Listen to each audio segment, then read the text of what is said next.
ای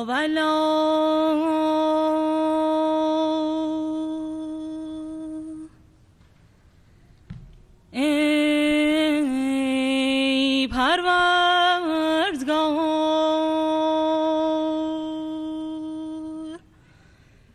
ای آمرزگار،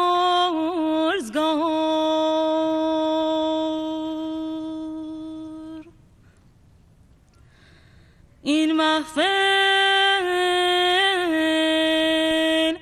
به ذکر تو آراسته و این جمع توجه به ملکوت تو نموده.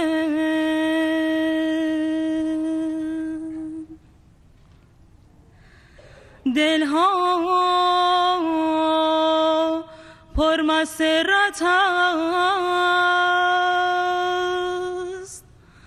و جانها در نهایت بشارت.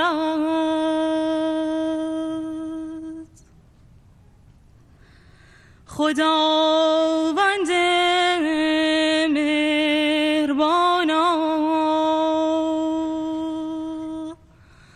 این جمع را شادمان کن و در ملکوت خویش کامران فرما. گناه ببخش، پناه بده، آگاه کن و به بارگاه ملکوت درآر.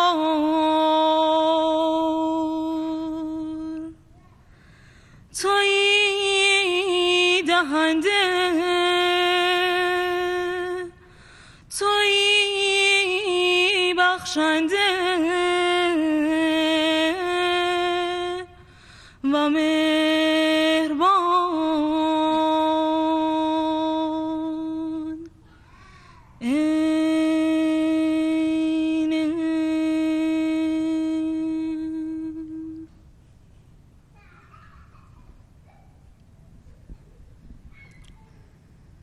Oh my God, oh my God, you who unite the hearts of thy servants and reveal to them thy great purpose.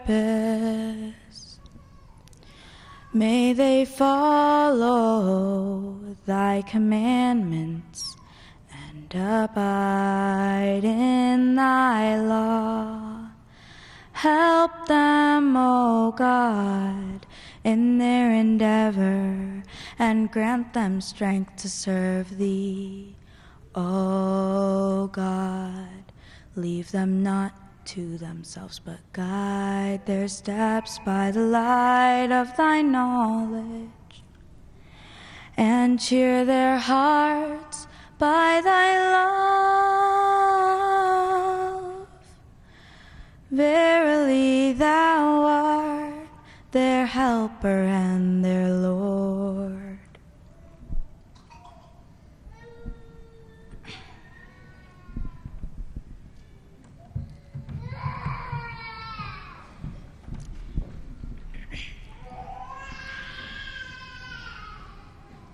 Soon will all that dwell on earth be enlisted under these banners.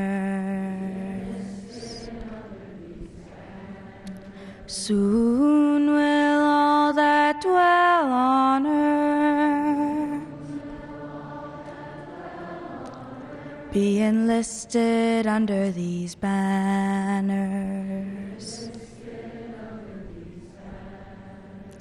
Ya Baha'u'Llah Pa, Ya Baha'u'Llah Pa, Ya Baha'u'Llah Pa, Ya Baha'u'Llah Pa.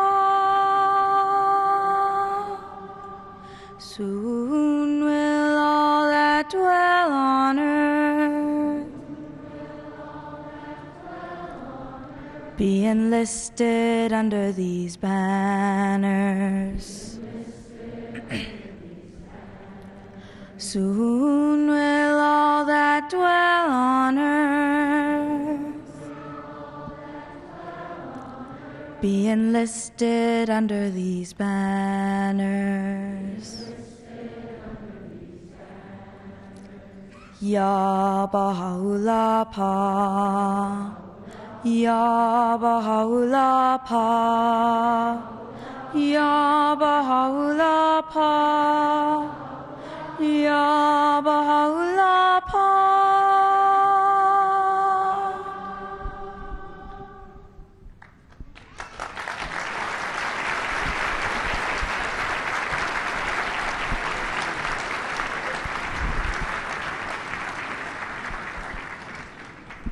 Fantastic. Thank you. Please appreciate and acknowledge these beautiful young children and youth. Thank you.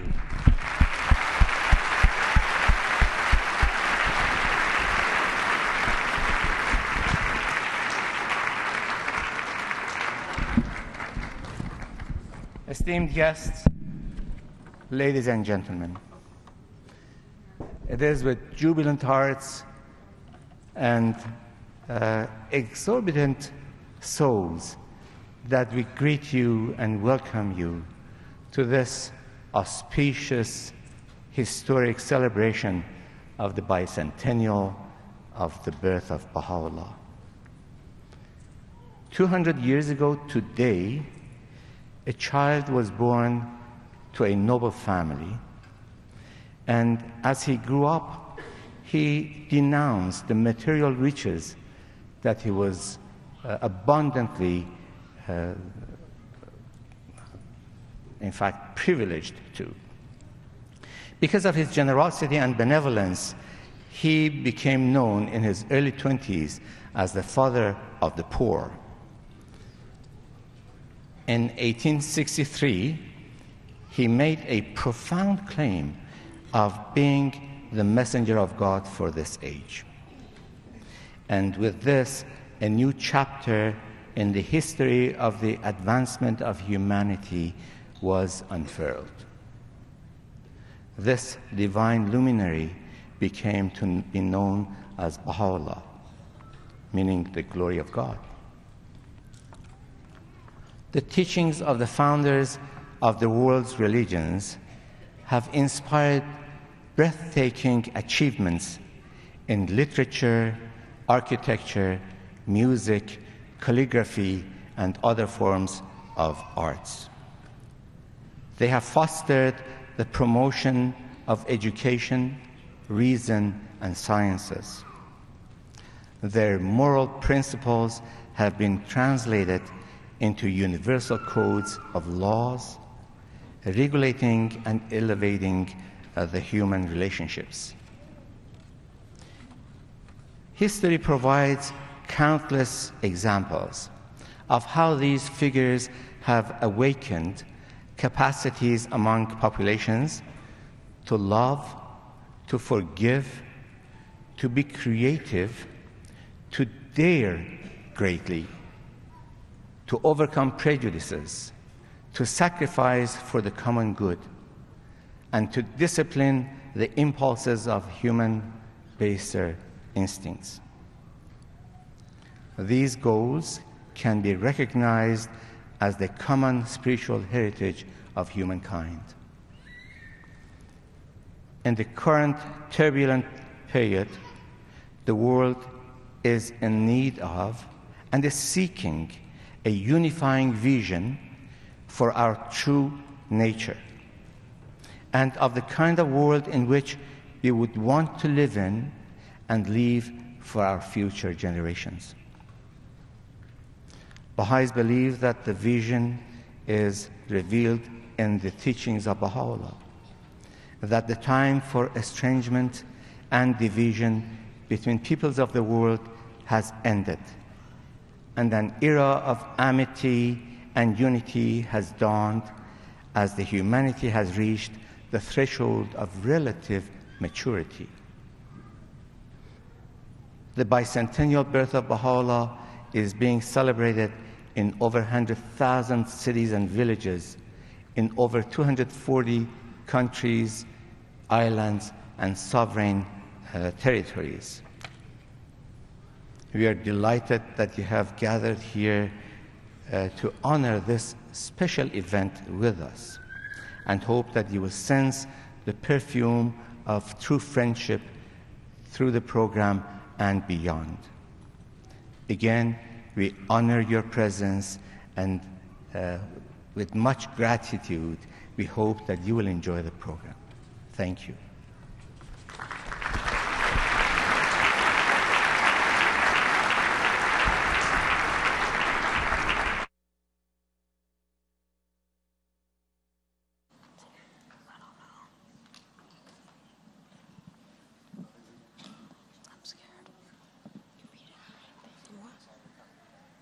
Do I just read right now?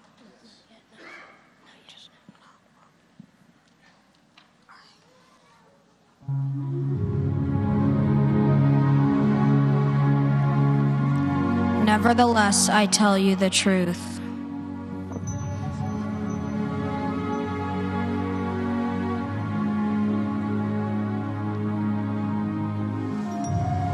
It is expedient for you that I go away. For if I go not away, the Comforter will not come unto you. But if I depart, I will send him unto you.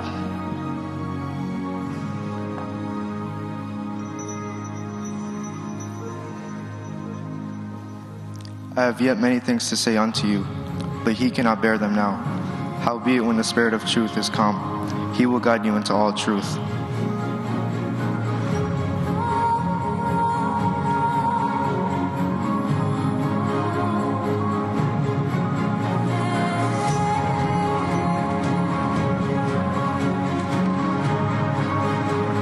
He shall glorify me, for he shall receive of mine, and shall show it unto you.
I am the promised one. I am the one whose name you have for 1,000 years invoked.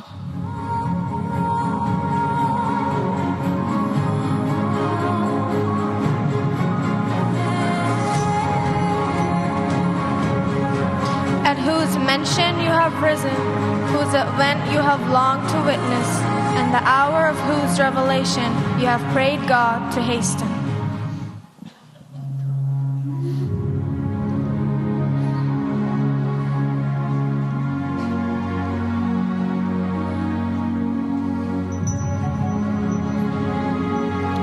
It behoveth you to await the day of appearance of him whom God shall manifest.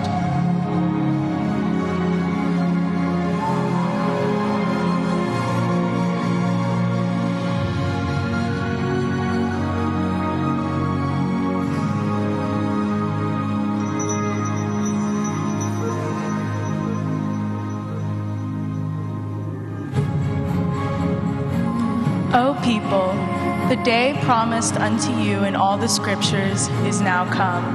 Fear ye God, and withhold not yourselves from recognizing the one who is the object of your creation. By God, this is the best beloved of the world, and yet ye comprehend not. This is the beauty of God amongst you, and the power of his sovereignty within you, could ye but understand.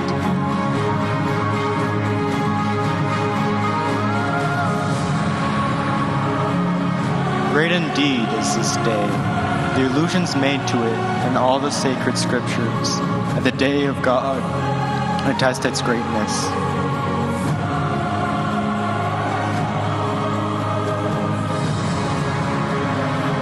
The soul of every prophet of God, of every divine messenger, hath thirsted for this wondrous day. All the divers kindreds of the earth have likewise yearned to attain it.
Thank you, sir.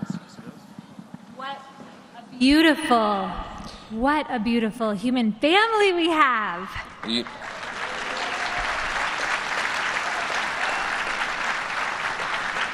Yeah, I was thinking the same thing, Jamie. It's pretty impressive. You all see this? You see the radiant faces of the world all around you? Look. I know you already clapped, but look again. What beauty. What beauty is here. You know, it's kind of amazing that just 200 years ago, the world was a very different place. Yes, here in the South. And 70 years ago, the Baha'is of Atlanta. We're just finding a safe place for us to have our integrated gatherings. And now look at us. How wonderful it is that we can all be together to celebrate and really feel that oneness of the human family here in this room, which Baha'u'Llah proclaimed. Yes, you know, even as the world continues to face pressing challenges, we can gather here with the vision of all humanity working side by side for peace and unity. And leaders around the world have been sending messages of goodwill to the Baha'is in their localities, in their regions, in their nations. Yeah, we got Argentina, Australia, Austria, Bangladesh, Canada, Hong Kong, India, Iraq, Namibia, New Zealand, Philippines, Samoa, Thailand, and the United Kingdom, just to name a few countries whose leaders have sent proclamations and public messages. And in our own state, dignitaries and community leaders have offered beautiful messages, beautiful letters of well wishes to the Baha'is and their friends who are working together. And since we are here in Metro Atlanta, in the Georgia-Piedmont region. Georgia on my mind. Georgia. Georgia. Georgia is on my mind. We have one message here with us right now to share with you from someone you may know. Masood? So, to the American Baha'i community, Rosalind and I send our wishes as your community commemorates the 200th anniversary of the birth of your prophet founder, Baha'u'Llah. We send a special welcome to all those who will gather for the occasion here in the city of Atlanta. We are heartened by your global community's rededication to peace, racial justice, the equality of women and men, and the essential unity of all religions. As many of our people struggle with persistent, systematic injustice against African Americans and indigenous nations, chronic violence against women, religious conflict, and endless war, the centrality of peace, human equality, and religious unity found in the Baha'i writings and activities can serve as an inspiration to those of all faiths and creeds. We are moved by the prayer for America revealed by Abdul-Baha. O God, let this American democracy become glorious in spiritual degrees, even as it has aspired to material degrees, and render this just government victorious. Confirm this revered nation to upraise the standard of the oneness of humanity, to promulgate the most great peace, to become thereby most glorious and praiseworthy among all the nations of the world. Our life together and the work of the Carter Center has been devoted to these same aspirations for our great nation, that America should become the foremost champion of human rights and peace in full partnership and mutual respect with all other nations of the world. Please accept our best wishes on this great occasion. Sincerely, Jimmy Carter.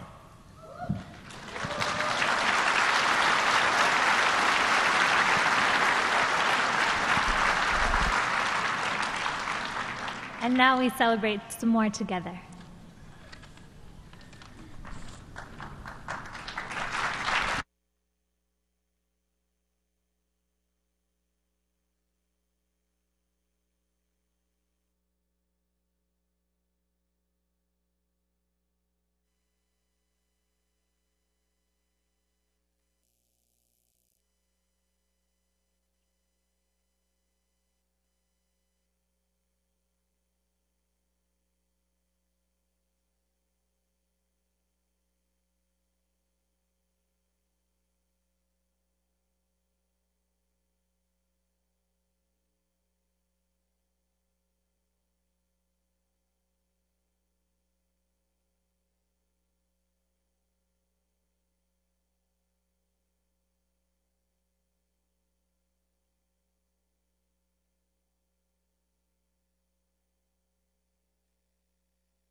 Freedom means to be responsible. Freedom is the ability to exercise your God-given right to be yourself anytime, any place, any space.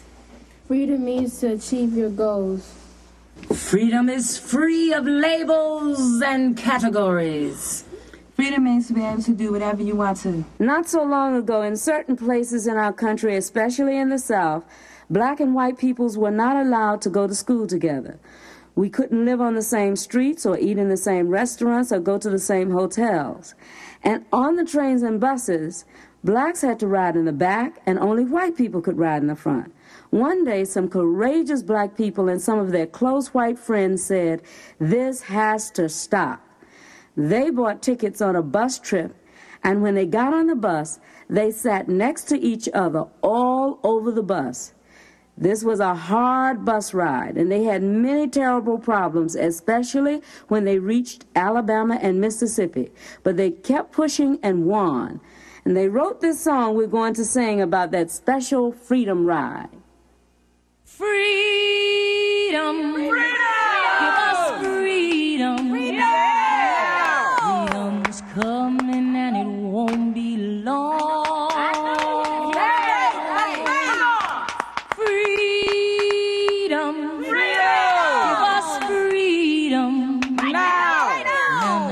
Freedom's coming and it won't be long. Well, I took a trip on a Greyhound bus. Freedom's coming and it won't be long. I got to fight segregation now, this we must. Freedom's coming and it won't be long. I got to fight segregation around the nation now. Freedom's coming and it won't be long. We got to keep on fighting all around the world. Freedom is coming and it won't be long. Well, I took a trip down to Alabama way. Freedom is coming and it won't be long. We met a lot of violence on Mother's Day. Freedom is coming and it won't be long. But I ain't scared of no violence. Freedom, I won't run from violence. Freedom is coming and it won't be long. I got to keep on fighting my freedom. Freedom is coming and it won't be long. Well, on to Mississippi with speed we go. Freedom is coming and it won't be long. All the blue-shirted policemen, they meet us at the door.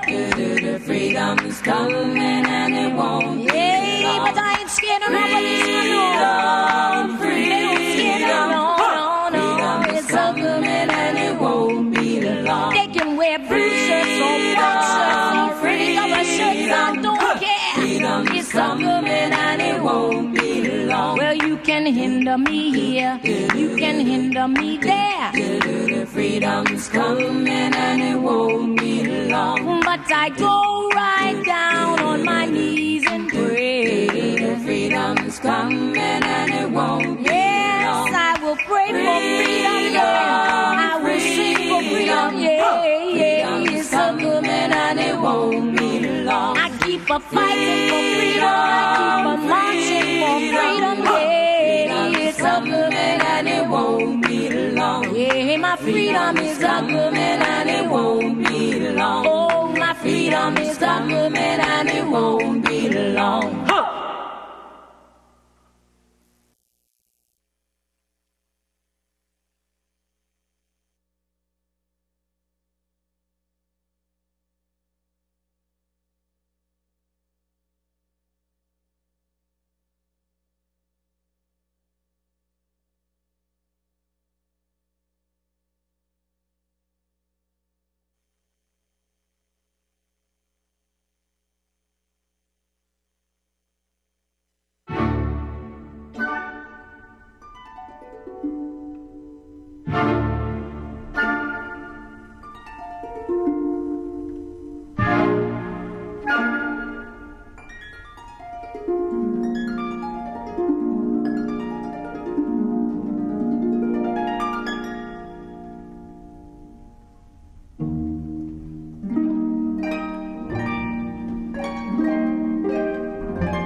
neighbourhoods around the world, young people aged 12 to 15 gather together to participate in what is known as the Junior Youth Spiritual Empowerment Program. In these groups, the junior youth develop their spiritual qualities, their intellectual capabilities, and their capacity to serve society by engaging in meaningful discussions and artistic expression through drama, cooperative games, the study of literature, storytelling, and acts of community service, which all help the junior youth form a strong moral identity and empowers them to contribute to the well-being of their communities and the world at large. For more information on the Junior Youth Spiritual Empowerment Program, contact the Baha'is in your area.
Part of the show. Oh, hey, checking that microphone, checking that microphone, 'cause the microphone's gotta work. I'd have to send all y'all home. Tiri-ti-tran, tan, tan, tiri-ti-tran, tan, tan, tiri-ti-tran, tan, tan, tiri-ti-tran, tan, tan. Desde Calle a Sevilla yo vengo andando, yo vengo andando. Desde Calle a Sevilla yo vengo andando, desde Calle a Sevilla yo vengo andando, yo vengo andando. Y los pasos que doy vengo contando, y los pasos que doy vengo contando. Y cuánto pasito ti, cuánto pasito ti, y cuánto pasito ti. Antes que llegue a Sevilla la cuenta yo la pedí. Tiriti tan tan tan, tiriti tan tan tan, tiriti tan tan tan, tiriti tan tan tan. Muro de la caleta, porque tembláis, porque tembláis. Muro de la caleta, porque tembláis. Muro de la caleta, porque tembláis. Porque tembláis.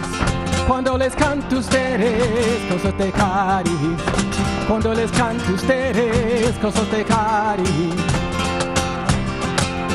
Allí me ponga a cantar, allí me ponga a cantar, allí me ponga a cantar. Hasta las horas que llegan se van quedando parar. tiriti tan tan tan, tiriti tan tan tan, tiriti tan tan tan, tiriti tan tan tan. En Carillo paseo por la bahía, por la bahía. En Carillo paseo por la bahía, en Carillo paseo por la bahía, por la bahía. En libertad cantando por alegría, en libertad cantando por alegría. Y cuánto pasito di, cuánto pasito di, y cuánto pasito di. Antes que llegue a Sevilla la cuenta yo la perdí. Tiriti tan tan tan, tiriti tan tan tan, tiriti tan tan tan, tiriti tan tan tan. Ay, con el gocerío de mi Sevilla, de mi Sevilla. Ay, que el gocerío de mi Sevilla, ay, que el gocerío de mi Sevilla, de mi Sevilla. Y remando yo voy de río ría, y remando yo voy de río ría. Allí me ponga a cantar, allí me ponga a cantar, allí me ponga a cantar. Hasta las horas que llegan se van quedando paradas. Muy bien, muy bien.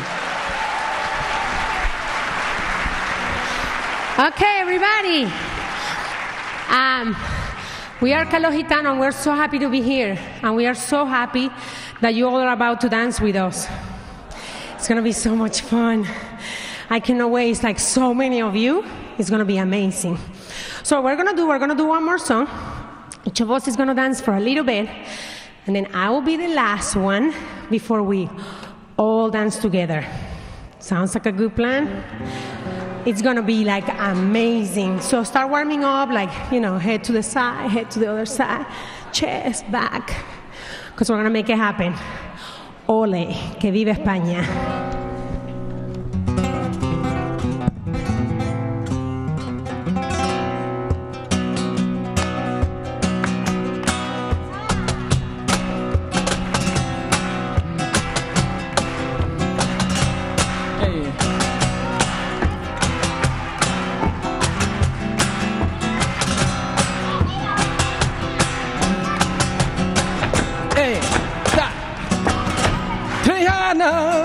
Triana, qué bonita está Triana. Qué bonita está Triana,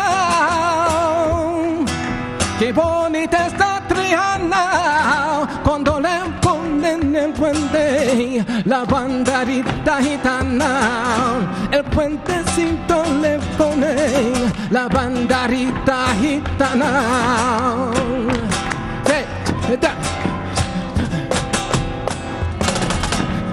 Cachito de pan, ay la la la la la la, cachito de pan, ay la la la la la la, cachito de pan.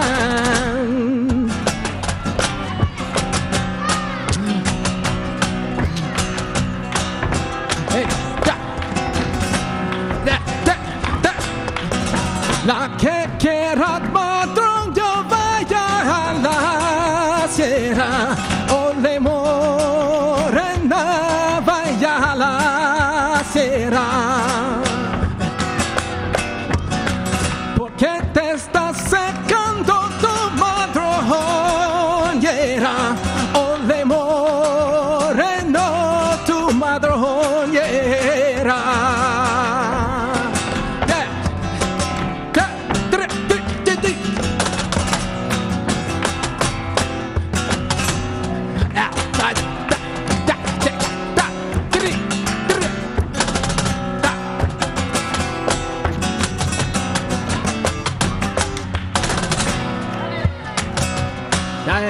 Vamos allá.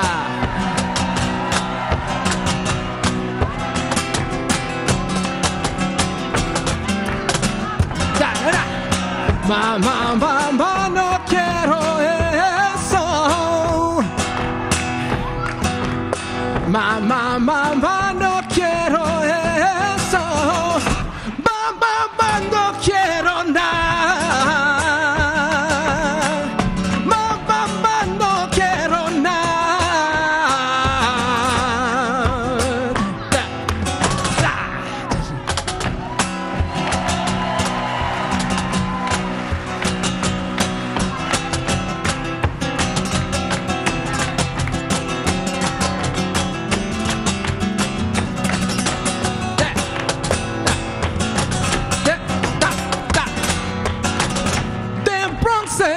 de bronce, que tenga rejas de bronce.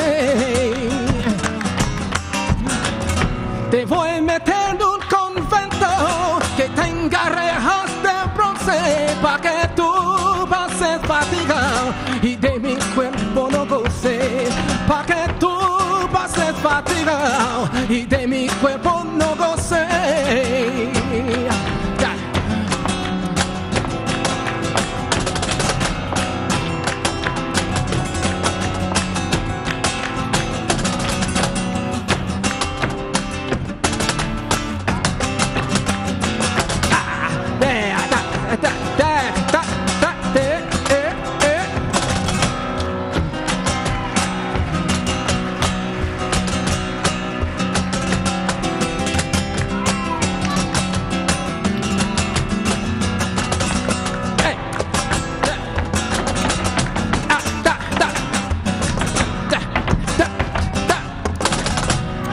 Quiero que tú vengas a verme.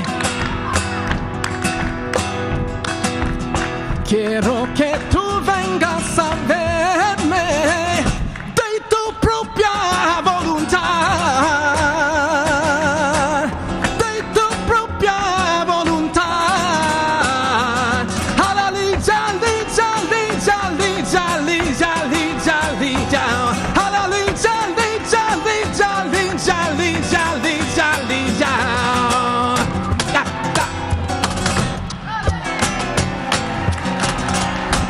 All right, everybody. Now you know how it's done, right? Everybody, arriba. Arriba, arriba. Up, up, up, up, up, up. Get ready. All right. Rule number 1, chin up. Rule number 2, eyes to the horizon, like this. There you go. Chest up, elbows out. Now we're gonna move our hands like this. And everybody, little steps, side to side, like this. Side, to the side, to the side, to the side. Now check out the girls how they're moving their hands.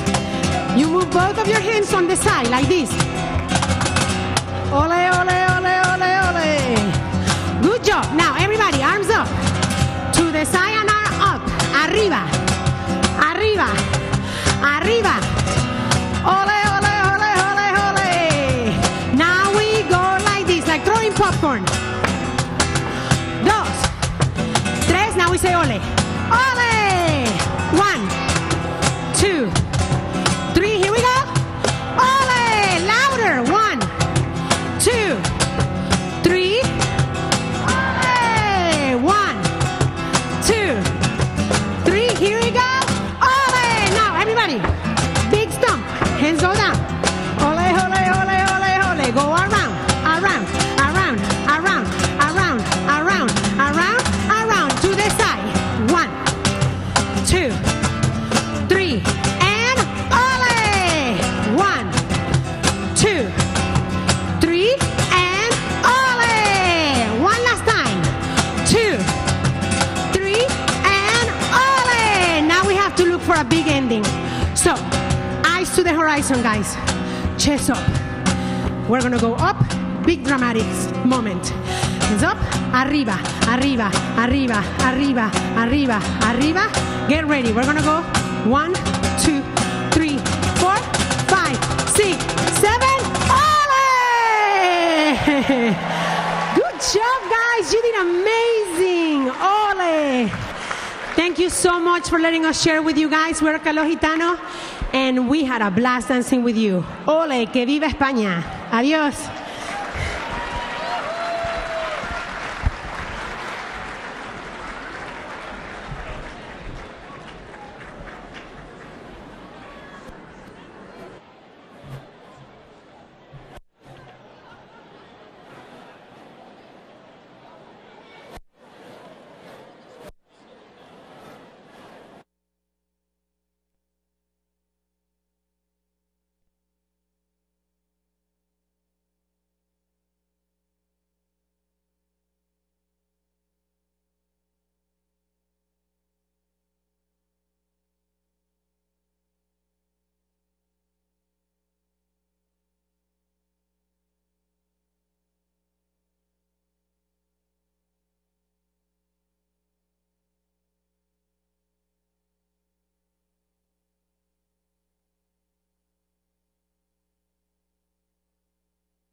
One way to think about history is to see the human race advancing from stage to stage to stage.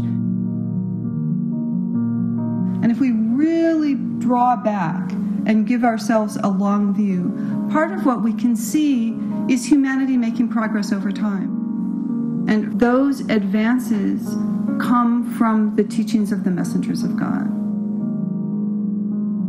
Dieu, il fallait toujours amener les éducateurs spirituels d'âge en âge, de révélation en révélation, pour nous expliquer la volonté de Dieu. Possiamo vedere gli messaggeri di Dio come insegnanti che guidano l'umanità nella sua evoluzione, dando di volta in volta all'umanità quello che l'umanità può comprendere. Immaginare un bambino che nasce, arriva all'età scolastica, in queste sue fasi evolutive è sempre guidato da insegnanti che adeguano i loro insegnamenti alle capacità del bambino. Each of these revelations of the past promised that one would come in the future, that there would come a time when humanity prospers in unity, that we build a world of justice, harmony, oneness. Baha'u'Llah's declaration represented the fulfillment of every one of those prophecies of the past messengers of God. Baha'u'Llah is the promised one of each of the revelations of God.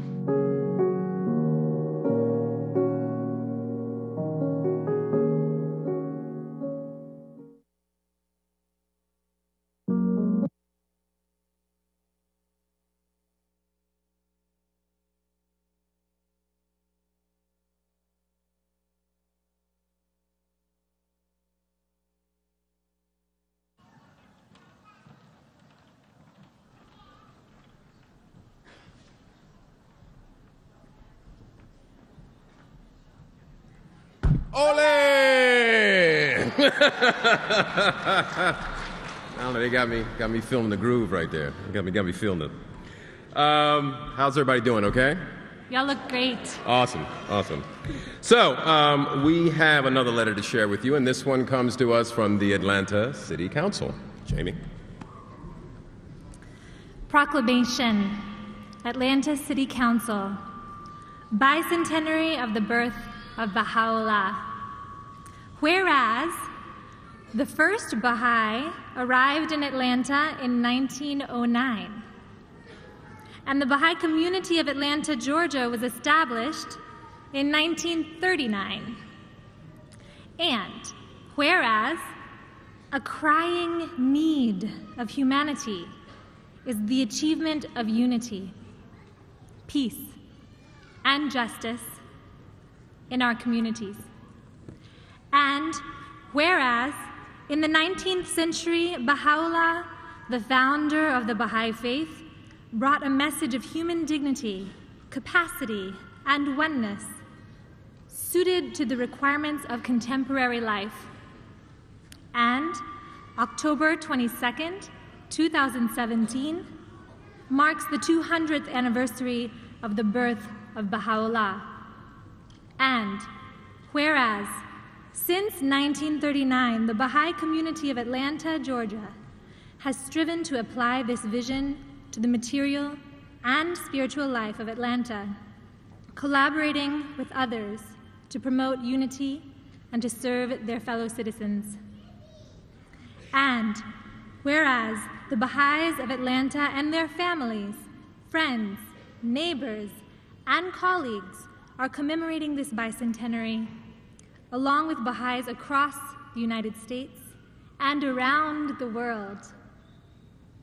Now, therefore, we do hereby declare Sunday, October 22nd, 2017, as the bicentenary of the birth of Baha'u'Llah in the city, and urge all to resolve on this day to promote in themselves and in their relations with others those qualities and attributes that will help bring about the recognition of the oneness of humanity, to embrace diversity, and to work for unity in our local community, in our country, and in the world.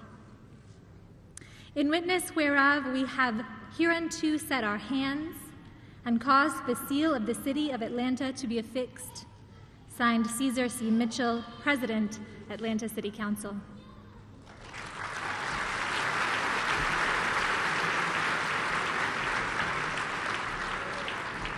So before we turn our attention to the remainder of the program, we would like to share some of the Baha'i perspectives on the arts.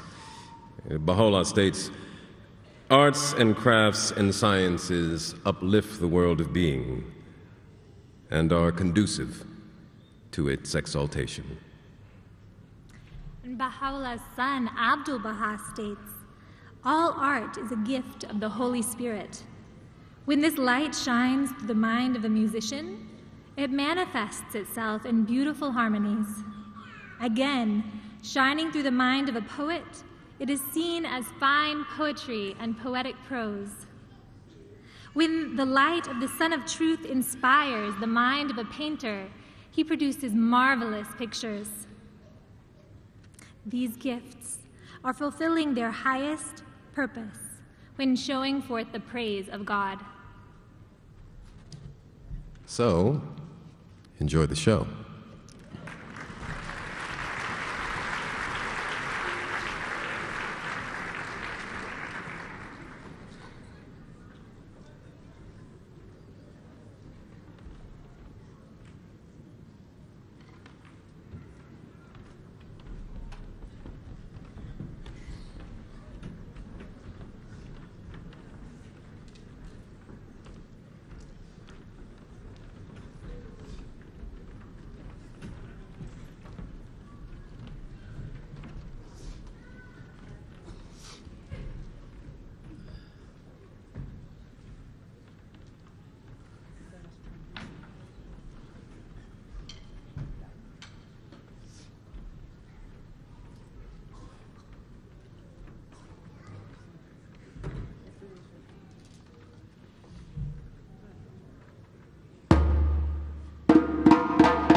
everybody.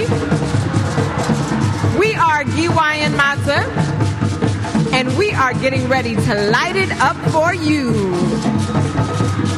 When I say akuku aye, I want you to say aye. Let's try it. Akuku aye. Okay, let's bring the drums down a little bit. They might be a little shy right now. Okay, when I say akuku aye, I want you to say aye. Akuku aye. Outside voices, people. Okay, let's try it again. Akuku aye. Yes. When I say akuku ayo, I want you to say ayo. Okay, akuku ayo. I'm going to say something long. I'm going to say, akuku aye amanseya. Yours is simple, I promise. All you say is, a-a-ku-ku. Okay? Akuku aye amanseya. Akuku aye. Akuku ayo. Akuku aye amanseya. Akuku aye. Akuku ayo. Akuku aye amanseya. Akuku aye. Akuku ayo. Akuku aye amanseya. Yes. Now we brought some exciting dancers onto the stage. We actually have room for a few more. So if you would like to come up and join us, please do. And I will teach you these lovely dance movements. So come on up. Give them a round of applause. A louder applause than that, yes.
Let's bring the music down a little. Okay, so I could tell some of you want to do that last movement. Let's practice it. Arms up. Wave your hands. Yes. Now, while they're dancing, I want you to make a lot of noise. Let me hear it now. All right. We're going to go from the top. Everybody, repeat after me. Akukwaye, aye, akukwayo. Akukwaye amantea. Akukwaye, akukwayo. Akukwaye amantea. One more. Akukwaye, akukwayo. Akukwaye amantea.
Weren't they great? They were excellent.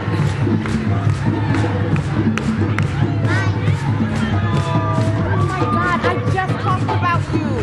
Yesterday, yes. Literally. Literally. You look amazing. I literally just watched your lesson. Oh my God.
her media talents.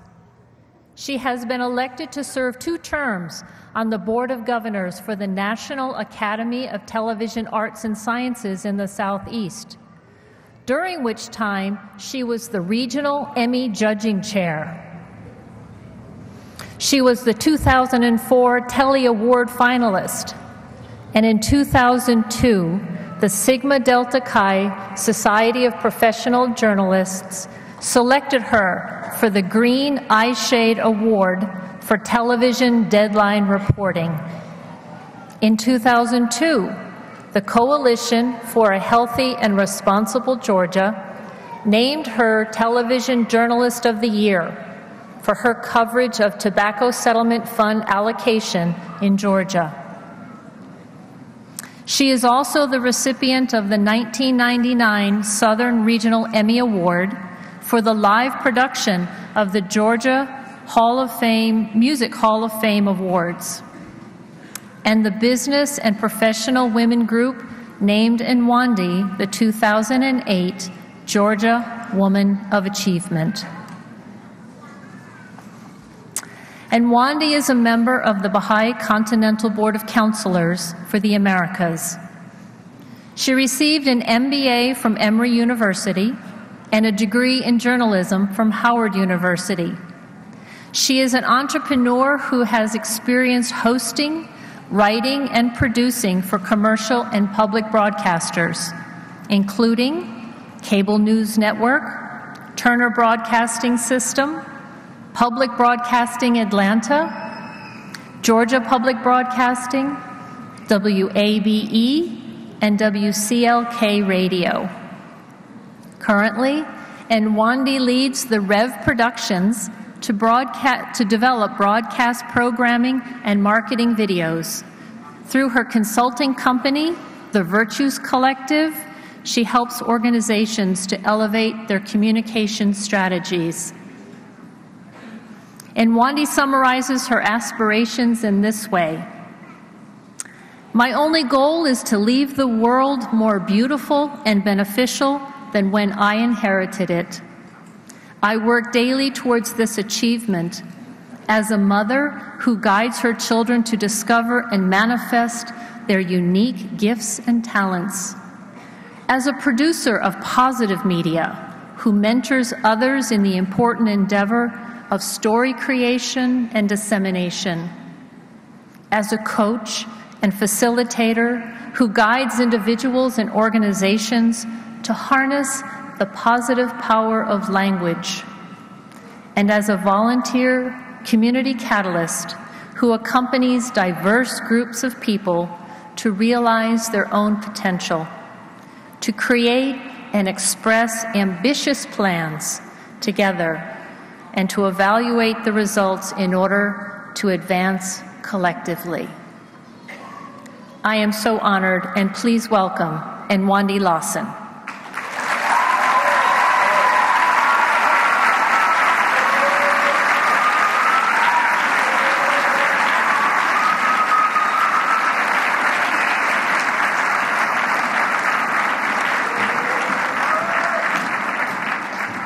Wow.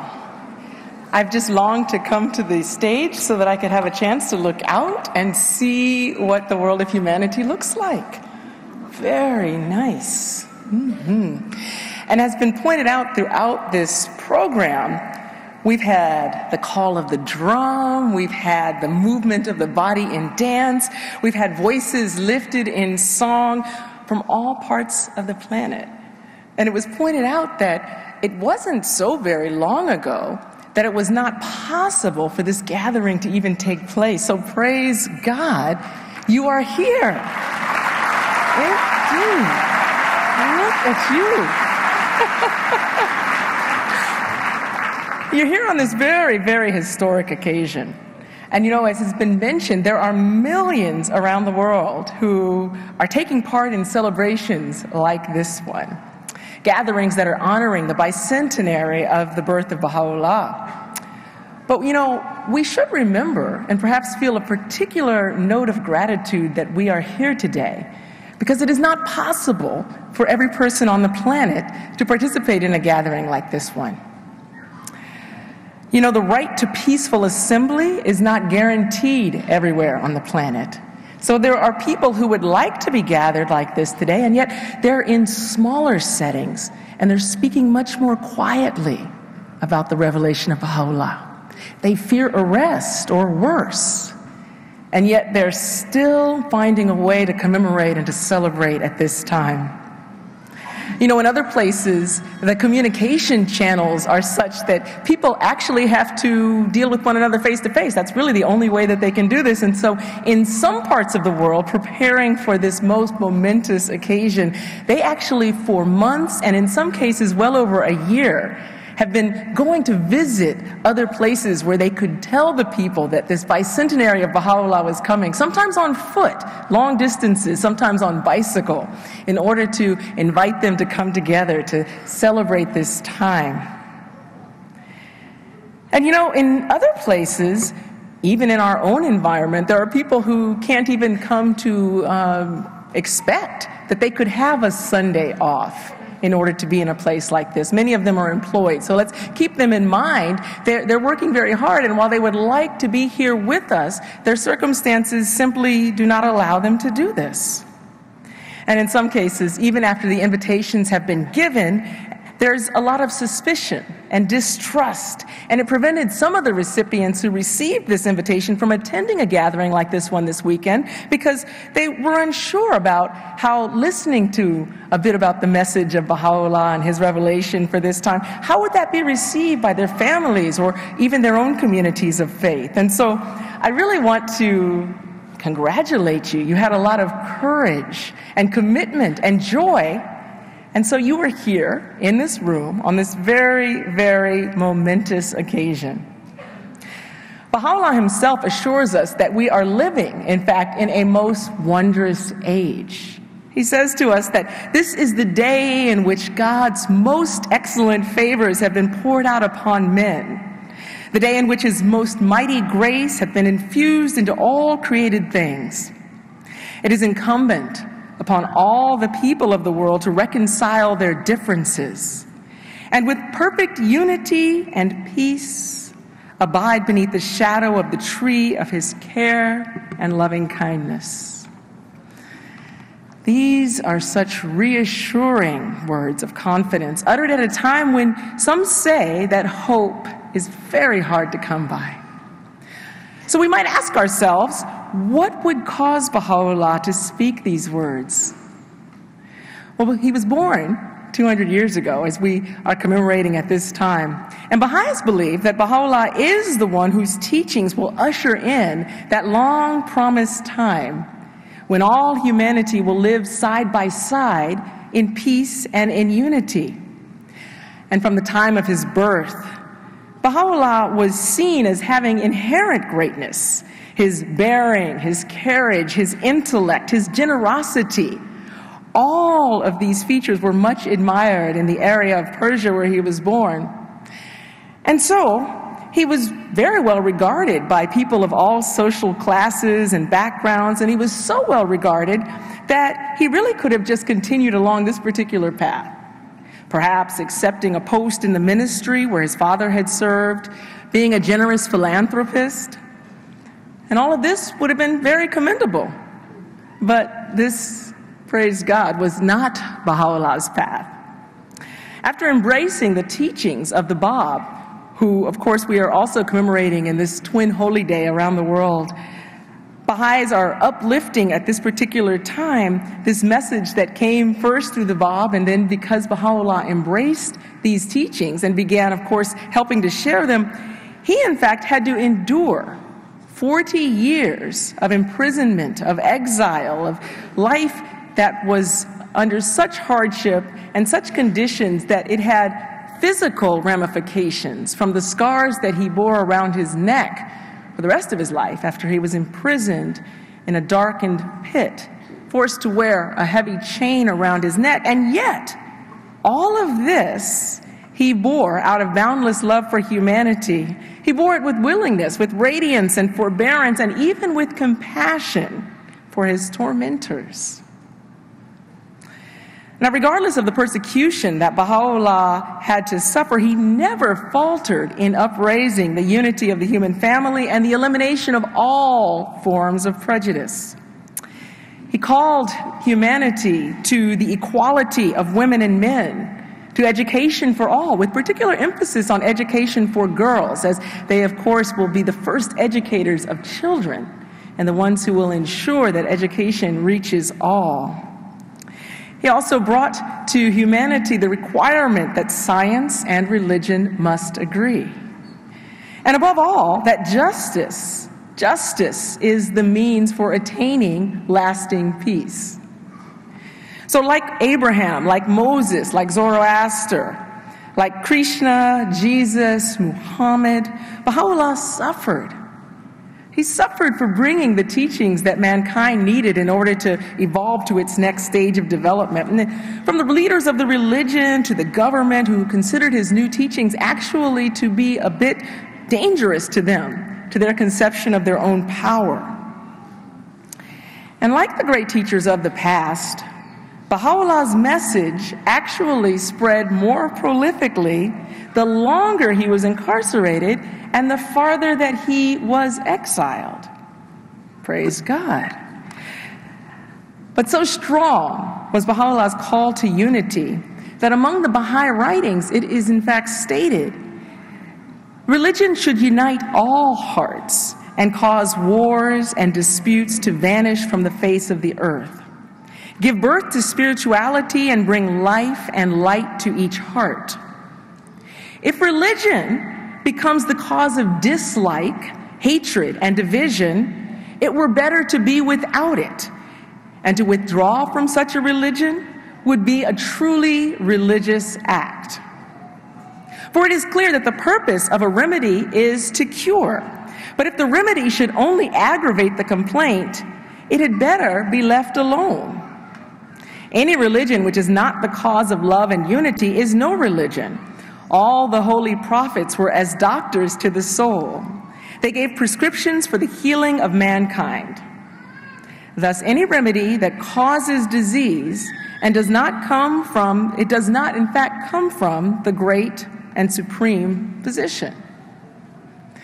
So we're given this means by which to judge the strength of the tree, right, by its fruit, as was prophesied in an earlier religious time as well. And we know, of course, that if we're not bringing mankind together, then the work that would be necessary for advancing civilization is in fact not taking place.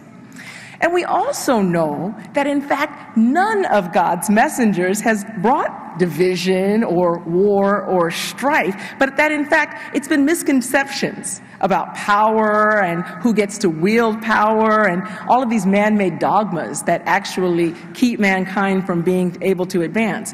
But nevertheless, God continues to send these messengers in order for mankind to begin to advance little by little by little.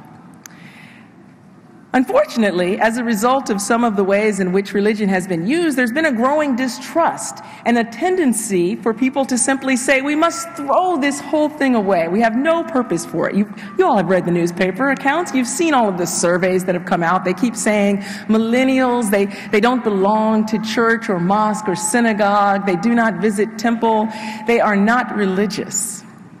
But you also probably get a chance to talk to these same friends that maybe they surveyed, I don't know, maybe they gave them a call or maybe they sent them an internet message that enabled them to fill out a few things. But you've heard from them that actually their heart's desire is to leave the world more beautiful and beneficial than they inherited it. It's my desire, and I don't meet many people who don't tell me that they also share this desire.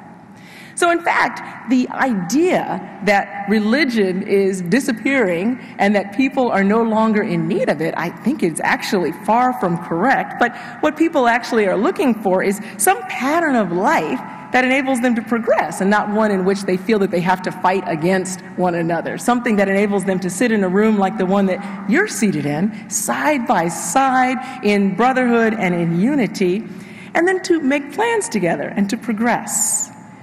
And so the Baha'i faith actually encourages this independent investigation, and it also encourages patterns of collective investigation and exploration and experience instead of blind imitation. let's test it.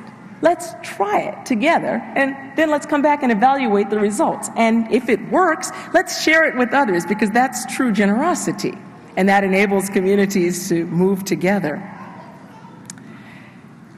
Within the faith, we want to continue to remember that true religion, which we can find all around us, even in places where people are denying that it is religion at all, it inherently fosters unity, it transforms thoughts, and it is essential to social progress. I mean, just look at the history of the United States. These young people who danced to the song that was called Freedom, looking back on the Freedom Riders, right? So you don't have a civil rights movement in the United States if you don't have a church. You don't have freedom in India unless you have religion behind it, right? Now, at times, religions have come to fighting one another, but we believe in the Baha'i faith that this is actually the time in which we can recognize that all of these religions come from one common source, and therefore we can all work together. So, if we were all gathered in this room simply to celebrate these principles of oneness, the unity of science and religion, the equality of man and woman, that would be nice. But I think that wouldn't be enough. I think, in fact, that might be a slight misunderstanding of the teachings of Baha'u'Llah, because through all of the exiles that he endured across the Ottoman Empire, through all of the imprisonment that he endured, he actually was not only bringing the message of unity and the idea that, of course, all of the religions of the world are one to the people that were right around him, he actually wrote letters to all of the leaders of the world. Can you imagine this? A person, a prisoner, and he is receiving this guidance from God, and he wishes to share it, and so he begins to write. He writes to the Shah, he writes to the kings and the queens, he writes to the Pope, he writes to the President of the United States. And he told them very clearly, it's very nice, you can go back, these letters of course still exist and we can all read them. He told them very clearly what would be necessary in order to unite their own people and those of other lands in order to build peace and prosperity for all. Now, based on your own reading of history and your own personal and your evaluation of the current conditions, do you think that the leaders heeded his call? No, they did not. And so, Baha'u'llah was yet unheeded. He simply said that the work of the betterment of the world was in the hands of the masses. That's me and you. So we roll up our sleeves, because this is at once good news and it's also an incredibly daunting task, right? But fortunately, the hearts of the people are directed, as I mentioned, towards improving the world around them. But too few of them actually know that they have at their disposal the means to make a change, right? They're watching the news. They're saying, well, I mean, how am I going to do anything about the education system, the government, the healthcare system, the wars that plague us? Who am I to affect such change? So I'll tell you a small story. I once met a young lady. I was in a gathering like this, not nearly so large, but it was at Emory University. And I looked out, as I'm looking out at all of you, and of course I saw wonderful university students gathered here. And they were gathered to learn more about the persecution of Baha'is in Iran. And so a film was shown, and there were questions afterwards, and some presentations made. But as I looked out, there was one face shining very radiantly and very attractively to me. And it was a young woman sitting in the audience, and although she never raised her hand and asked a question, I knew that I had to meet her. And so when the program concluded, as quickly as I could, naturally I had to stop and meet some of my friends and speak and hug, but I didn't want that young lady to get out of the room, because I didn't know why, but I needed to go and talk to her. And when I did, we talked so long that, in fact, they turned off all the lights in the auditorium. We had to continue our conversation outdoors on the Emory campus. But what she was sharing with me, this university senior, was her heart's desire to make things better. And so she was doing that. She had joined so many organizations. She was concerned about human rights, and so she joined an organization to help with that. And she participated very, very diligently and went to protests and wrote letters, and she was working very hard. She also was very concerned about the environment. What was happening to the world around us? Did we care that we were destroying our natural resources? And so she joined an organization, and she spent a lot of time trying to work very hard to make sure that the environment would be safe. She was also concerned about children. She said, do you realize people are abusing and neglecting children right here in the area in which we live? And I said, yes, I am aware of that, and it's very, very, very distressing to all of us. And so she joined an organization and tried to work toward that end. And I listened to her, and I loved her so much because her idealism, her quest to find solutions was so revolutionizing and so inspiring to me. And I said to her, you know, you remind me very much of myself. I am also concerned about these matters that you're discussing. And I want to tell you, though, as a person who's about twice your age, you might get tired if you continue going from one place to another trying to resolve each of these situations, these circumstances, these problems one at a time. So I'm a Baha'i, and I consider the Baha'i faith to be a one-stop shop. One stop.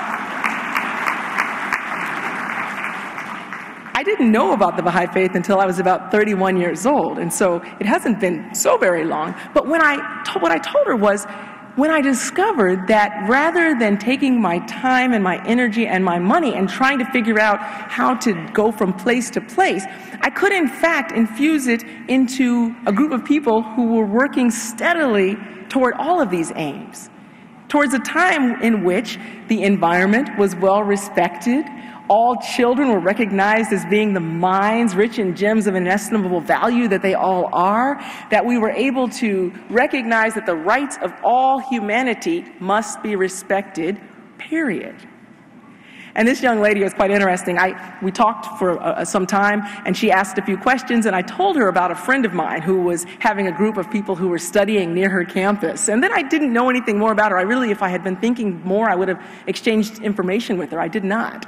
But sometime later, I heard from my friend that she was coming to study with her, and then sometime later, I heard that she had enrolled in the Baha'i faith, and then sometime later, I heard that she was actually engaging in a period of full-time service to her community, and since that time, she's gone on to much greatness. But I saw her a few months ago, and we laughed together because it's been a few years since that time, and she said, you know, I'm really happy that you told me about this one-stop shop, because I would be getting a little tired if I had to keep going to all those meetings I was going to in college. We had a good laugh about that. But, you know, in essence, that's what Baha'u'Llah is saying to us when he tells us, in fact, that this is the day. You remember the passage that I read earlier in which he tells us, this is the day, of course, in which God is revealing to us all of these wonderful, wonderful creations, and it's our turn to take them and to bring them all to fruition. Later in that same passage, Baha'u'Llah says, soon will the present day order be rolled up and a new one spread out in its stead. Verily, thy Lord speaketh the truth and is the knower of things unseen. Soon will the present day order be rolled up and a new one spread out in its stead. So, if we in fact believe that what is not always what will be, what are the tools that we can use in order to improve our individual and our collective conditions? The Baha'is of the world are actually gathering not only this weekend in our celebration, but really in our lives, in our communities, wherever we happen to be, on every point around the globe, gathering to learn about this. We don't know the exact answer. We don't come and say, well, you know, in order to create world peace, here's step 1, 2, and 3. We want to study what this revealed word of God shares with us, and then we want to try it out. Because as I said, if we simply were gathering together to extol some virtuous behavior or some principles that are really nice, we're not going to advance anywhere, right? We would gather again together at another period of time and we'd say, well, have we gotten any closer to the equality of men and women? And not so much, but it's a lovely ideal, right? So in fact, we have to have some place to practice. And so the Baha'is of the world have chosen that there are many activities we can do together in community that strengthen our spiritual lives and our material well-being. These might be groups of people who are gathering together, perhaps to share prayers. They can be classes that nurture these tender hearts of these wonderful children that you've seen here and children in your own neighborhood.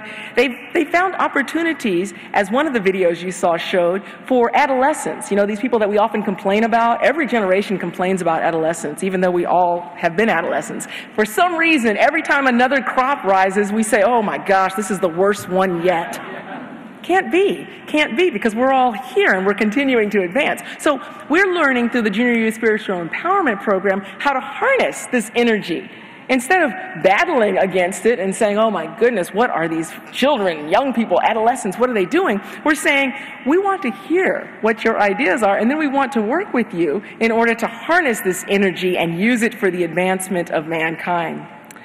There's also opportunities for people to get together and actually to study and make plans together. And why, you might ask, is it important for groups of people to study? I mean, come on, we've finished school. Why do we have to keep studying? Well, I would suggest that, in fact, this levels the playing field. It enables groups of people to have some common knowledge upon which they base their actions. And it eliminates these extremes in which someone is a leader, a knower, and someone is a follower who knows nothing. These are false dichotomies. Actually, in the middle are many of us who are learning together, and we're learning how to plan, how to act, and then how to reflect on that action. So by learning in this way, Baha'is are seeing evidence that communities, and in fact entire populations, are able to take charge of their own spiritual and social and intellectual development. And through this process, families become stronger, communities advance together, and even the institutions that serve these communities are better able to learn from their own experience and then to provide service that actually meets the needs of their residents. It's amazing. And this is happening all over the world. I witnessed a small example I'll just share with you briefly, because you have an opportunity to see in some of the videos that are being shown, and others that I'm sure you'll see at other times, some of these examples from all over the world. But let me just tell you, this is going on right here in Metro Atlanta. It's going on in neighborhoods right where you live today. And I saw this with my own eyes in an example of a neighborhood not located too far from here, where one summer, some of the residents in this neighborhood were very concerned because the children had nothing to do, and so during the summer they were into all kinds of mischief. Some of them were vandalizing things. A few people got their cars broken into, and they said, my goodness, what are we going to do? Do we need to start a camp? What do we need to do? Well, they decided to gather these children and their parents and have a meeting about what they could do, and then to begin offering just some small children's classes. It was not a big deal. Parents came, they helped. It wasn't very elaborate, didn't have a lot of materials. It was on someone's front porch. Okay, so that's very nice. The children were able to do something during the summer. They stopped vandalizing things. This is good for the neighborhood. But then there was a period of time when the teachers of these children's classes could no longer come. They had other obligations. And so 3 months passed, and there was no children's class. And you would think, my goodness, these children, they haven't had any instruction. What are they going to do? Well, I'll tell you what they did. When the teachers returned in 3 months, not only were the children still convening their own classes, they had enlarged the class. They were simply using what they had been learned previously and continuing to have these meetings. And so when I happened to come in and thinking, my goodness, they're going to have to restart this whole class from scratch, they did not. In fact, when it was suggested that they would teach the new kids some of the prayers that they knew, I'm standing in the circle, and one of the new kids is actually competing with me to say these prayers louder than I could. And the prayer was for education. Oh God, educate these children, was what they were all singing together. And when the prayer was completed, I asked the young lady on the other side of the circle, I said, how did you know this prayer? I mean, this is the first time you've come to a children's class. And she said, we do this every day at the bus stop.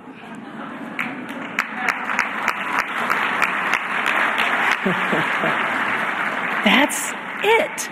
And we came to find out these kids were something else. Even their principal knew all the prayers because they'd been on the playground. So you see, in fact, when a group of people takes control of its own material and spiritual advancement, great things can happen. And it doesn't require so much effort on the part of just a few people. It continues to grow. And around the world, there's countless examples like this one. And if the only thing that resulted from this was a group of children and youth who liked to sing and pray together, that would be fine. But what in fact if the results happen to be greater? This is only a few years ago, so I have no statistical measurement to tell you that. So as I close today, I just want to say to you once again, it is so wonderful that you are here. And perhaps while you've been here, you've been inspired by the prayers or energized to see so many people from diverse backgrounds presenting the message of Baha'u'llah through the arts, or maybe it's been in the faces and the voices of these children that you have seen and will get a chance to see again that has brought you the most joy. But now you actually have a choice, as you always do, because we do have free will, don't we? You may choose to think of this opportunity as a pleasant memory, something that you will say, "Why goodness, I was glad that I went to that. It was a lovely program," and you will applaud, and maybe you'll even share it on social media, you know? In fact, I would encourage you to share it on social media, and when you do, use the hashtag Light of Unity or Baha'i, so they will all be conglomerated in one place. Sharing things like this is very generous, right? And social media is a great way to do it. But does it really do justice to the historic moment in which we are living, if that's the full extent of our experience here today? I don't think so. And so I'd like to encourage that perhaps if Baha'u'llah's call for unity of mankind beckons you, that you would consider whether you could strengthen the bonds of friendship in your own neighborhood, engage in collective endeavor with your neighbors or other parents at your children's school, or the members of maybe one of the churches or synagogues or mosques or temples to which you have a membership, or maybe even your colleagues at work. Perhaps you'd like to explore more fully the teachings of Baha'u'llah and their implications for the advancement of civilization. And whether or not you have decided that you would like to enroll in the Baha'i community, or whether or not you already have, this is actually a call to action for all of us in this room. There must be some 2,000 or more of us seated here today, and if we were to decide that we wanted to take our collective energies and use them toward the betterment of the communities in which we live, we would undoubtedly be very, very successful. So, in the time that remains in this particular program today, I want to encourage you to explore for yourself how you feel about what you've been hearing, if there are any actions to which you are attracted, and of course, what questions are arising for you as you give consideration to what it is that you have heard and what it is that you might plan to do. And then I want you to really take advantage of the place that you find yourself today. Do not leave unfulfilled. Some of the videos we have seen have concluded by telling you that you can find out more by contacting your local Baha'is. This is very good, but I want to tell you, you're in a room full of your local Baha'is, so don't leave here unfulfilled. Make sure that you ask these questions because you are here. In the lobby, when you go out, you're going to see some tables, and they're going to tell you, there'll be people there that can talk to you a little bit more about these community building activities and how you can become engaged in them. And of course, as I mentioned, share this experience with your friends and family, whether it's through social media or in person, because it's just not something that you want to keep a secret. Because this is indeed the day. Thank you very much for your time and attention.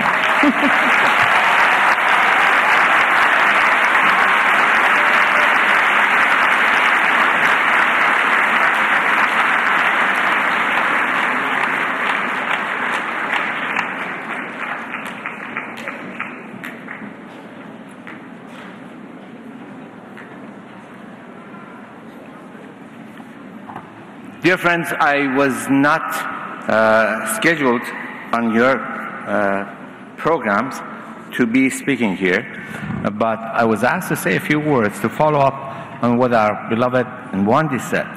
What a gem she is indeed. What a gem. And in fact, every one of you is a gem.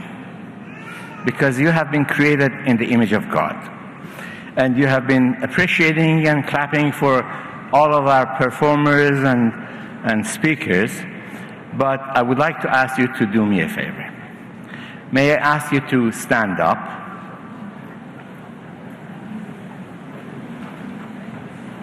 Please stand up and raise your right hand and pat yourself on the back on the left side. Say thank you. Look at your neighbor. Look at your neighbor and say thank you. Now do the same with your left hand and do it on the right side. Very good. And look next to your neighbor. Very good. Please sit down. This was not only appreciating yourselves, but it was stretching yourself for the day. So you're done with your exercising. Now you can go and eat. In follow-up to what our beloved Nwandi said, I would like to mention a few other points that she alluded to.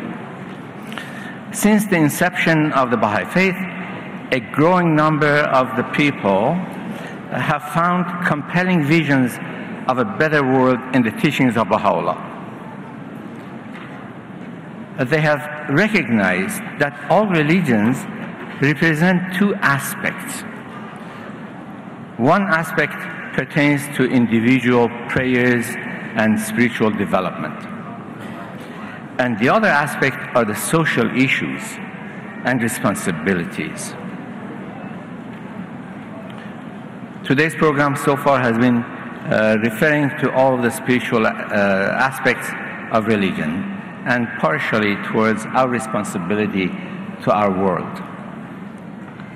Now I would like to touch on that aspect of it, on the second part, with your permission.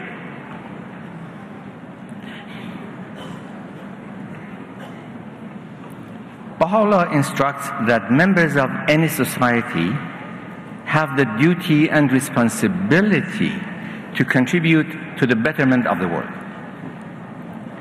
Baha'is believe that nearness to God is not only possible through prayers and devotions, but also through genuine service to humanity. Indeed, developing the powers to be utilized for the common good is regarded as the ultimate aim in life, and work performed in the spirit of service is the highest form of worship. To fulfill the significant duty of service, Baha'u'llah engages in various forms of social and economic development. Baha'is engage in this. And their goal is to strive to apply their faith's spiritual principles in their daily lives and in their service to humanity,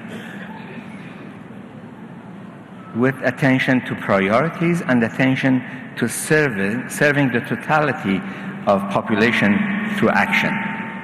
Their genuine and ultimate goal is to be a part of the process of ushering the long-awaited peace, tranquility, and unity. To this end, very intimate collaborations have been established between the Baha'is as a non-governmental institution and the United Nations and its agencies, as well as with different governments at national and local levels, and also with various institutions for a number of years, cooperating on diverse subjects such as education, food, population, aging, women, youth and children, trade, economics, health, and peace. So it is our hope that we can all individually and collectively contribute to the betterment of our surroundings, our communities, and the world. Thank you.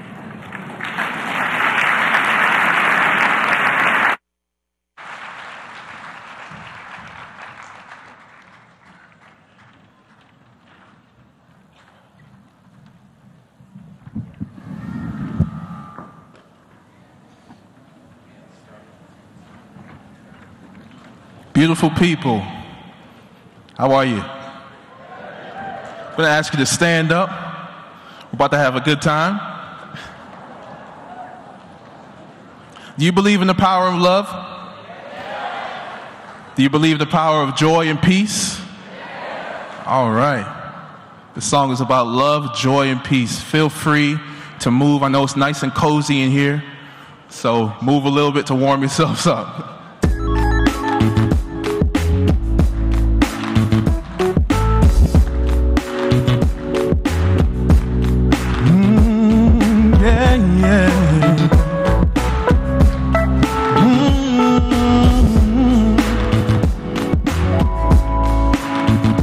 Are you ready? Relax your mind. Life is hard as it is, so let's have a good time. This joy is his. Throw all your burdens and cares away. Come on, it's time to celebrate. Come on, we've been set free. Let's celebrate with love, joy, and peace. Let the music move in the soul. Don't have to worry no more, 'cause we've got love, joy, and peace. Now there's no need to worry about yesterday. A life full of freedom, no holding back today. See, I don't know what you came to do. No, I don't know what you came to do. Take off your shackles and move your feet. Forevermore, come on and dance with me. Don't need no drink in my cup, 'cause I'm already filled up. So I won't stop, 'cause I can't get enough. The chains are gone, we've been set free. Let's celebrate with love, joy, and peace. Let the music move in the soul. Don't have to worry no more, 'cause we've got love, joy, and peace. The chains are gone, we've been set free. Let's celebrate with love, joy, and peace. Let the music move in the soul. Don't have to worry no more, 'cause we've got love, joy, and peace. I need your joy, I need your peace. Without your love, I'm incomplete. I need your joy, I need your peace. Without your love, I'm incomplete. We've been set free. Let's celebrate with love, joy, and peace. Let the music move in the soul. Don't have to worry no more, 'cause we've got love, joy, and peace.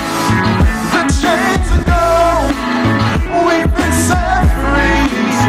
Let's celebrate with love, joy, and peace. Let the music move in the soul. Don't have to worry no more, 'cause we've got love, joy, and peace. The chains are gone, we've been set free. With love, joy, and peace, yeah. Don't have to worry no more, 'cause we've got love, joy, and peace. Make some noise.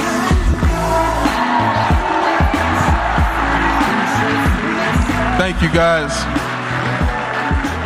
So how many of us believe that love is the answer? Hate is the cancer, but love is the answer. Hate builds walls, but love is the answer. I'm so excited about this next song. It's called Love is the Answer, and it's basically a proclamation against all evil, against everything that goes against the message of love, the message of unity, the message of togetherness. And this love is the answer. So we have this interfaith choir joining me. I'm going to ask that you join in as well. It's a very simple song.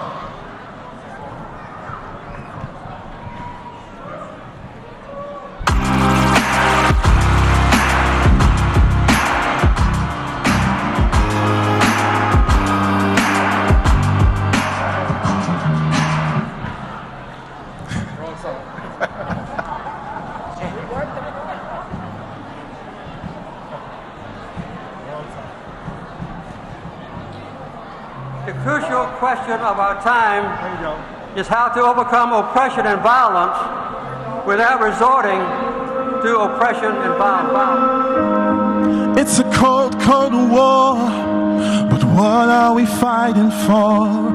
It's a vicious cycle, a constant greed for more. We need each other, so why do you hate your brother? We're all in this thing together, but we need love. Love is the answer. Oh, love. Love is the answer. I'm talking about love. Love is the answer. L-O-V-E, love. Love is the answer. Oh, love. Love is the answer. Nothing but love. Love is the answer. Yeah. Lay low by violence, made still by silence. Women and children abused, stand up for justice. Don't change the subject. People are rightly accused. Where is the love? Love is the answer. Oh, love. Love is the answer. Oh, love. Love is the answer. L-O-V-E.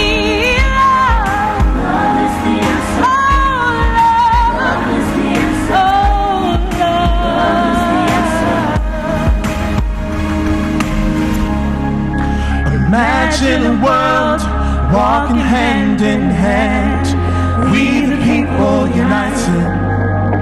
If you believe we can, let's teach our children the future's in their hands.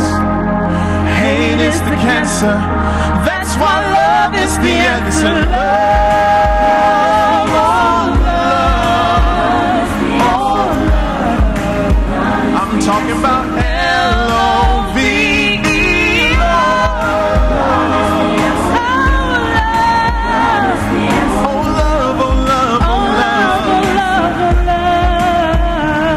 no violence or hate, we won't discriminate.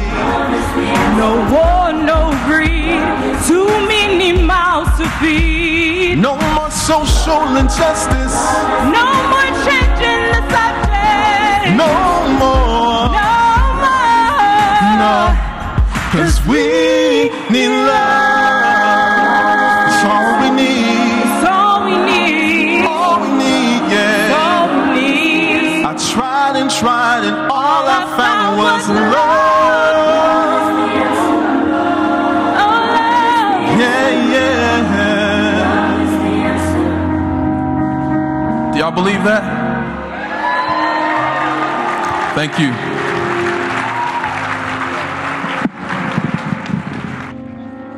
Shaking your hand. Come. Who sings the song?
اگه میشه اینجاش بذاریم چون من اینو بیشتر حفظم. اول اینو میخونیم بعد. باشه. آره.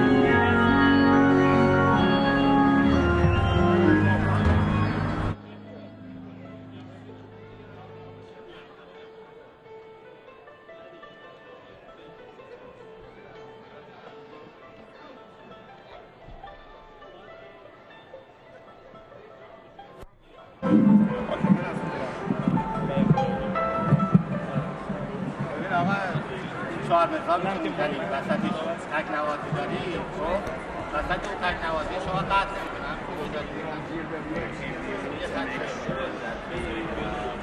خب ما بعد از بیات گذشتنی ما که تموم میکنیم درسته؟ One indeed is a man who today dedicates himself to the service of the entire human race. Service to humanity and building an ever-advancing civilization is seen as a fundamental purpose of life in the Baha'i faith. In order to foster a culture of servitude and cooperation, Baha'is around the world engage in a number of activities that take place on a neighborhood basis. Children and youth classes aimed at developing virtues in young hearts as well as fostering an appreciation of diversity and service to the community.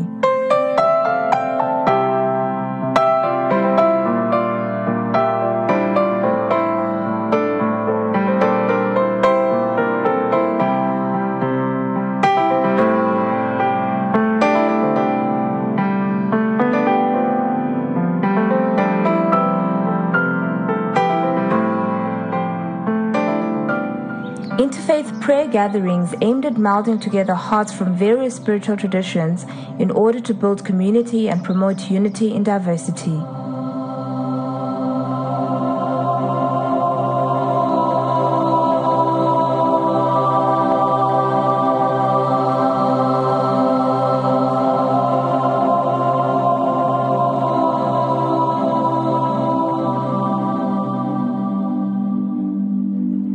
Study circles for adults of all religious persuasions and social and ethnic backgrounds for the purpose of spiritual empowerment through independent study and search for truth.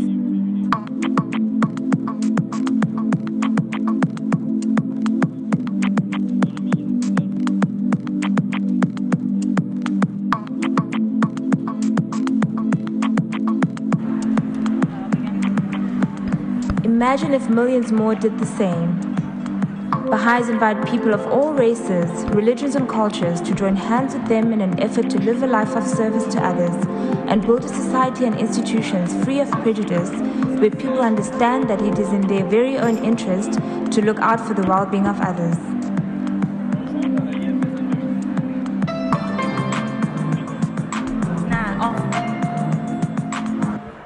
One indeed is a man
از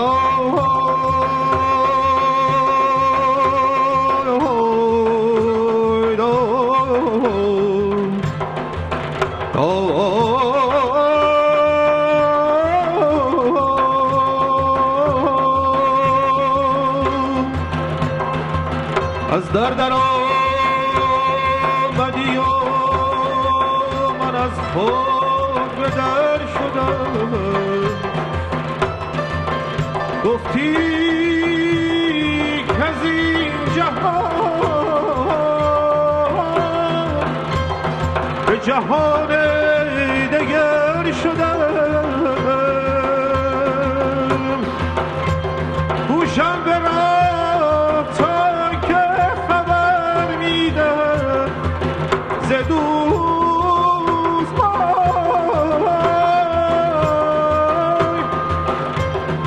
صاحب خبر بیامدم من بی خبر شدم یا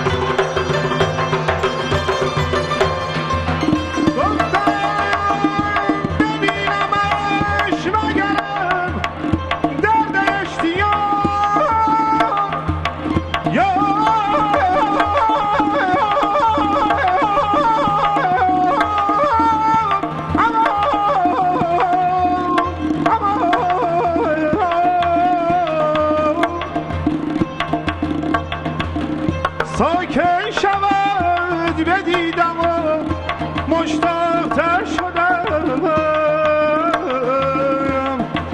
او را خود التفات نبودش به صید من من خویشتن اسیر کمند نظر شدم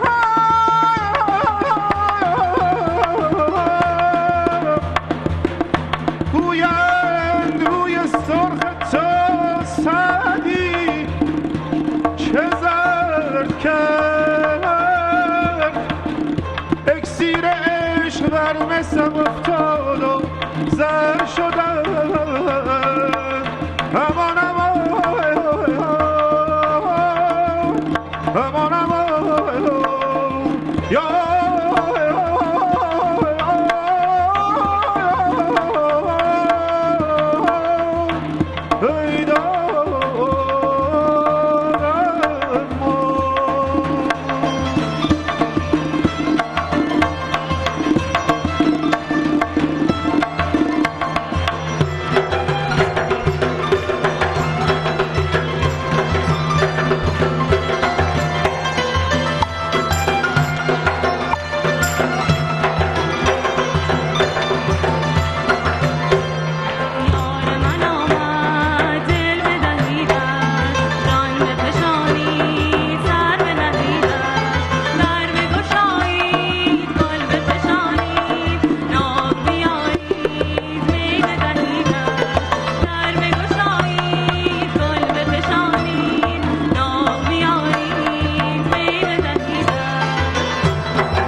We need a podium mic pop, please.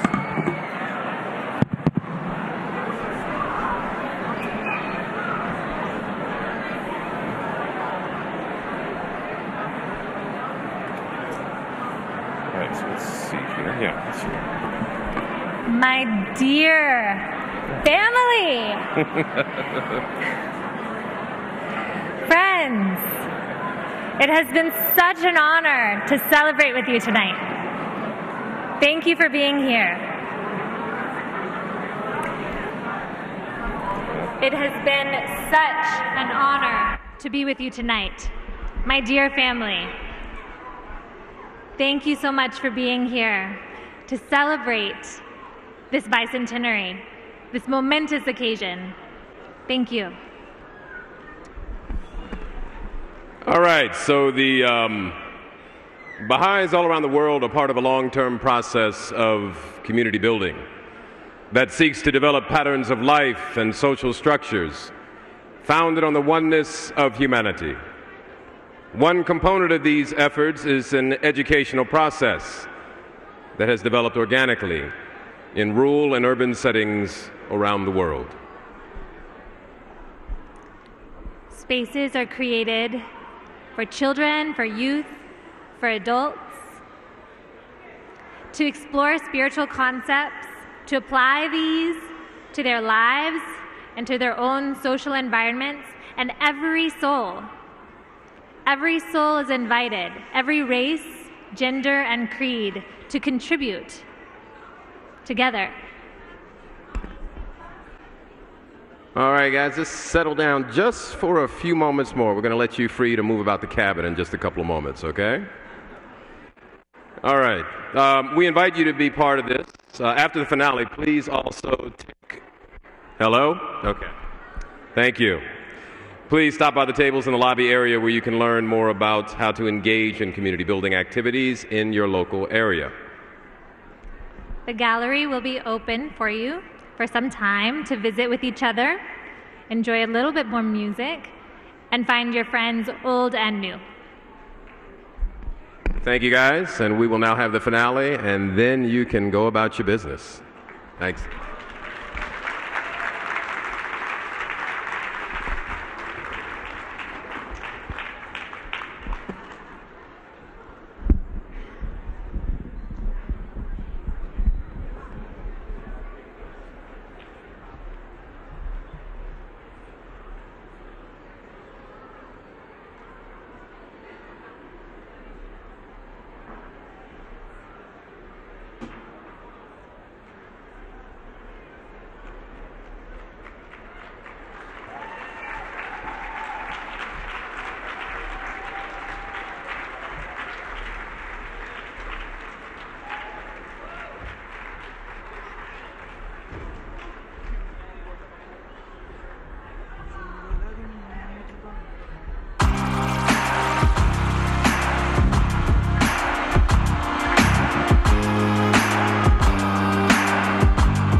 Yo, today is a new day, right? Come on, y'all, let's go. Yo, today is a new day. It's resurrection of Baha'i, just a new way. I said the people want to know what we doing here. Well, I'm about to make it loud and make it really clear. And if you don't know, this is why we here, y'all. It's for Baha'u'Llah, and that's why we screaming, y'all. And when we gon' bring it, we will bring it to the swinging, y'all. And everybody stand up and bring it out, y'all. I gotta say it's like Baha'u'Llah, oh Baha'u'Llah. Who we doing? Oh, Lord. Oh, Lord. Oh, Baha. Oh, Lord. Oh, Baha. Oh, Lord. Oh, Baha. Oh, Lord. Oh.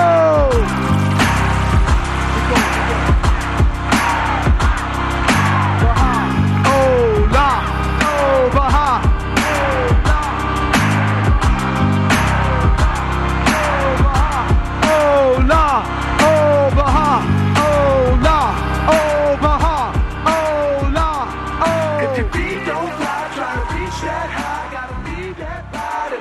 Come on, said if your feet don't lie, try to reach that high,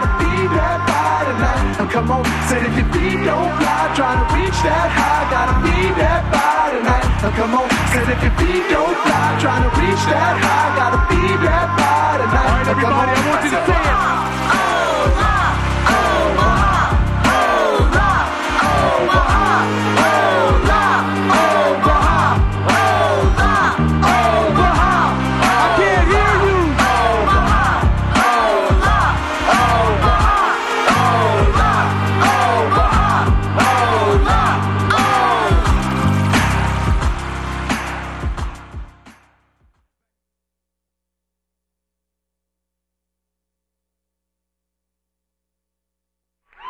So, listen, we had to cut this short.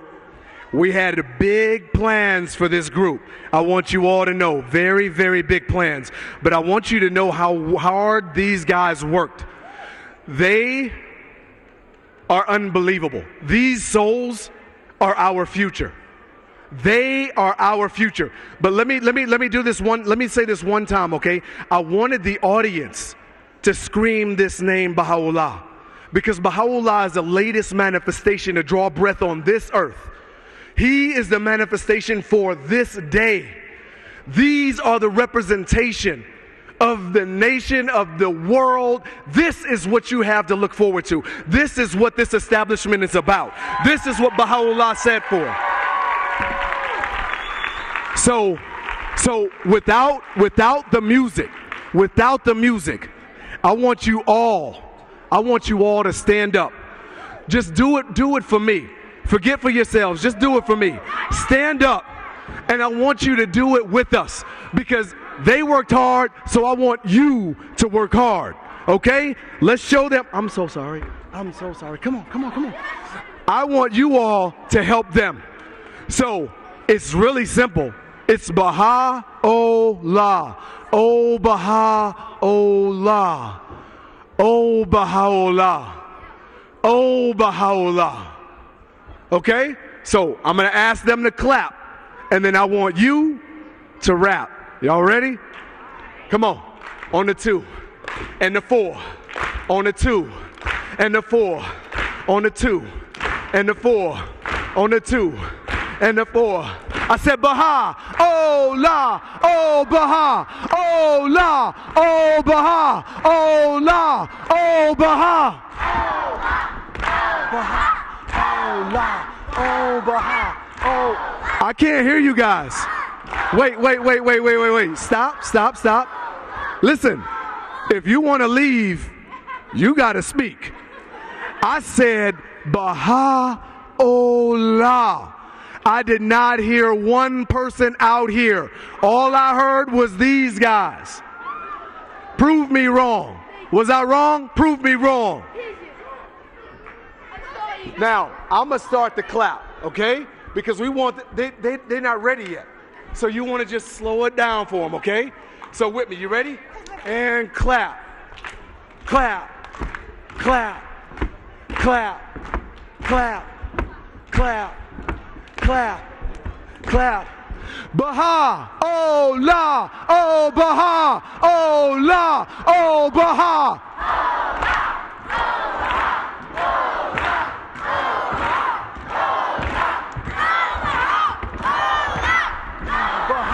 Baha'u'Llah, oh Baha'u'Llah, oh Baha'u'Llah, oh.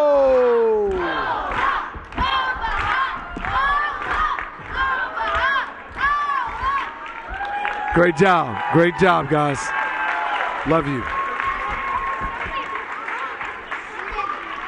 Thank you all for coming out. We love you, and good night.